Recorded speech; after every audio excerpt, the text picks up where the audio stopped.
What is up, my friends? Today is an exciting day. It is the start to the final video of the SX500 build. I've worked extremely hard on getting this whole thing painted, stripped it completely down, painted all of the metal parts, took both wheels completely apart, painted the hubs and the rims. In the last video that I was working on this thing, I got all of the plastics painted. All of these pieces were originally white, and then the front fender here was red. Got them all primered, all painted, and all clear coated. Very, very happy with how everything came out. Still have two more pieces that I need to paint, so I'm going to paint these side covers. This gray is not going to match anything else on the bike, so I'm going to get these painted. And then the one other thing that I need to do is get this seat recovered. I've got some material ordered. It's on the way. I'm really hoping that the color that I ordered is going to match up with this. So until I get that in the mill, I'm going to go ahead and start working on these side pieces, get everything sanded down, and get them in primer.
Primer is on. Everything actually came out looking great. No issues at all. I did forget to do one thing, which is put on some adhesion promoter. Usually anytime I paint plastics, I do try to put the adhesion promoter before I lay down the primer. It's not a big deal though. This is a really good 2K primer. Should have no issues with this sticking to it. For sanding and scuffing up these plastics, this is what I use. It's this Duragold brand. It is the maroon scuff pads. Really helps to get down in those nooks and crannies that you can't really get to with sandpaper, but it leaves a really nice scratch so that primer can lay into. For my primer, I just use a cheap Amazon gun, so I think I picked this thing up for about 25 bucks. Definitely doesn't spray like a high-end gun, but it does get the job done. And then for the primer, this is what I always use. It's this Upholstery System 20. All I have right now on me is a slow hardener. For primer, the hardener doesn't really matter. It may take it a little bit longer to actually cure. I plan on letting this dry overnight anyway, so no big deal. And then I did throw a little bit of medium reducer in there just to make it a little less thick coming out of that gun. If you don't add the reducer in there, it usually sprays pretty splotchy. Just helps to leave a little bit more of a smooth finish. Gun is all taken apart. Everything is cleaned up. Like I said, I'm going to let these parts dry overnight. I'll get them pulled in the garage. I'll get everything taken down, and then tomorrow we can lay down the base coat and clear.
Base coat and clear coat are on. Everything is done. Everything turned out looking absolutely perfect. Did get one little piece of grass in there right there, but that's one of those negatives you kind of have to expect when you paint outside like this. As you can see, when I do the base coat and I do the clear coat, I do wrap the tent here and all of this wrapping. It doesn't protect it completely, but it does keep that wind from blowing everything through here. As far as the base coat goes, I was debating on doing these things black or to try to match the wheels. Obviously, I went with the lime green here to try to match the wheels. I wanted this bike to kind of pop a little bit more. Really love this color. I love how it came out. If you've seen any of the other videos of me painting this bike, I did use my gun to spray the clear. Since these are two fairly small pieces, I did have one can of this Spray Max clear left over. It is a 2K clear. You just pop the bottom of it with the little red tab like you saw. It worked out perfect. One can allowed me to spray 3 coats on each piece. If you look at the top up here, it does show a manufacturing date of October of 2020. It says these things have a shelf life of 3 years. It has been 6 years since it is 2026 now. I did do a test piece on a piece of cardboard first. Everything's still hardened up just like it should. So very, very happy that I was able to use this last can. It also keeps me from having to clean my gun afterwards. I'll let these finish drying, let them finish curing. After that, I should be good to go to put them back on the bike. And then as soon as I get the material in to cover the seat, I can get that done, get the other pieces on, and finish this thing up. Been a few days. These side pieces have had plenty of time to dry up, but I did get the material in, and I'm very, very happy to say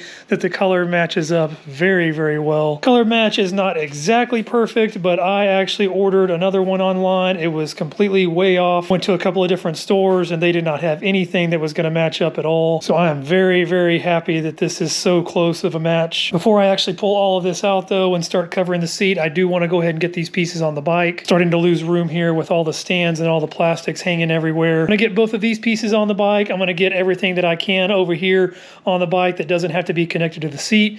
That way I can make some room before I actually cover the seat.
The razor is all finished up. Everything is painted. Everything is completely done. This thing actually rides amazing. Got the seat covered over here. Not nearly as hard as I thought it was going to be, and it turned out looking absolutely amazing. I love the color match. I feel like the colors match up very, very well. Getting these side pieces back on was no problem. I did have to glue in, hot glue, the charger for the new upgraded battery. Getting the plastics on was just like taking them off. And as far as doing the seat cover, using the staples, I did purchase a cheaper staple gun. Tried using one of these, but it was not strong enough to go through the material and the plastic. Every time I tried to stapling it, it left about half of it sticking out. Ran up to Harbor Freight and bought a pneumatic stapler. This is a wide crown stapler. I used 1/4" staples, and this thing works absolutely perfect. So if you do plan on covering a seat, I definitely would not recommend getting one of these older style staplers. I think this thing was actually on sale for less than 30 bucks. Super, super happy, super stoked to have this thing completely finished. It looks absolutely awesome compared to what it was before. Having everything painted in all these bright colors, I think turned out really, really nice. I really hope you guys enjoyed the video. I really hope you guys enjoyed this series of me painting this thing. If you did, hit that like button.